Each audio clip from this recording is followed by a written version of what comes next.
गेल्या काही दिवसांपासून परिसरात पावसानं जोरदार हजेरी लावल्यानं वेदगंगा नदीच्या पाणी पातळीत लक्षणीय वाढ झाली असून नदी दुथडी भरून वाहताना दिसतेय। त्यामुळे शेतकरी वर्गामध्ये समाधानाचं वातावरण निर्माण झालंय। गेल्या काही दिवसांपासून परिसरात पावसानं जोरदार हजेरी लावल्यानं वेदगंगा नदीच्या पाणी पातळीत लक्षणीय वाढ झाली असून नदी दुथडी भरून वाहताना दिसतेय। यंदा पावसानं सुरुवातीला दडी मारल्यानं अनेक ठिकाणी दुबार पेरणीचं संकट निर्माण झालं होतं। त्यामुळे बळीराजा चिंतेत होता।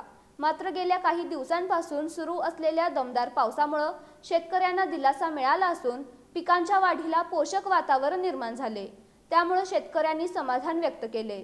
पावसाचा जोर कायम राहिल्यास वेदगंगा नदीला पूर येण्याची शक्यता व्यक्त केली जात असून नदीकाठच्या नागरिकांना सतर्क राहण्याचं आवाहन करण्यात आले।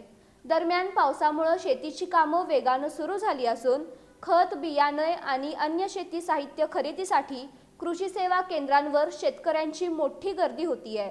तसंच शासनाकडून उपलब्ध करून दिल्या जाणाऱ्या मोफत बियाण्यांचा लाभ घेण्यासाठीही विविध केंद्रांवर शेतकरी मोठ्या संख्येने उपस्थित राहत आहेत।